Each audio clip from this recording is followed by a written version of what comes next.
We present you now the new version of the Apocalypse by Ruben Irizarry of 2019 with expanded interpretation, chapter by chapter. I hope it will be a blessing to you. Let's start.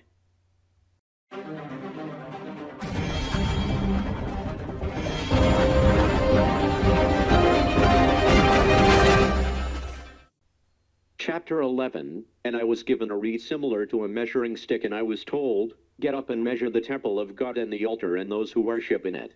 And the courtyard that is outside the temple, do not include it and do not measure it, because it was given to the Gentiles, and they will trample the holy city for 42 months. And I will give my 2 witnesses, and they will prophesy for 1,260 days, covered with sacks of hair.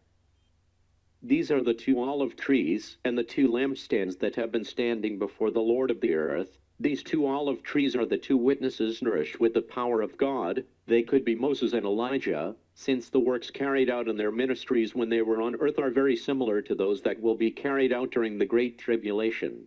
We think it would be Moses and Elijah. We also give the possibility that Enoch can be one of them, and if someone wants to treat them unfairly, fire comes out of their mouths and totally devours the enemies, and if someone wants to harm them, so it will be necessary for him to be killed.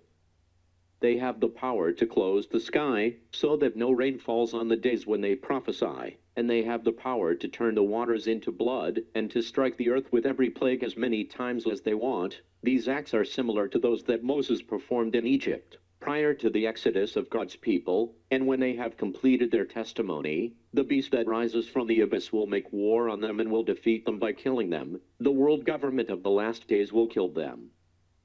And their corpse will remain on the square of the big city, on the square of Jerusalem, which is spiritually called Sodom and Egypt, where their Lord was also crucified. And the people of the peoples, tribes, languages and nations will see it, their corpse for 3.5 days, and they will not allow their corpses to be placed in a tomb. And the inhabitants of the earth rejoiced with what happened and enjoyed very calm mentally, and gave gifts to each other, because these 2 prophets tormented the inhabitants of all the earth. And after 3.5 days, a spirit of life from God entered them, and they stood on their feet, and great fear fell on those who were beholding them. And they heard a powerful voice from heaven saying to them, Come up here, and they ascended to heaven in a cloud, and their enemies watched them. And in that hour a great earthquake occurred, and 1/10 of the city fell, and in the earthquake 7,000 people died, and the rest were terrified and gave glory to the God of heaven.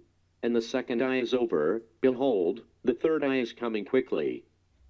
And the 7th angel sounded the trumpet, and there were powerful voices in heaven, saying, The kingdom of the world has become our Lord's and his Christ's, and it will reign forever and ever. And the 24 elders who are seated on their thrones before God fell prostrate on their faces and worshiped God, saying, We thank you, Lord God, the Almighty, who you are and who you were, for you have taken your great power and reigned. And the nations were enraged, and your wrath came in the appointed time to judge the dead and to give the reward to your servants the prophets and the saints and to those who fear your name, the small and the great, and to destroy those who destroy the earth. And the temple of God was opened in heaven, and his ark of the covenant was seen in his temple, and there was lightning and voices and thunder and a great earthquake and hail.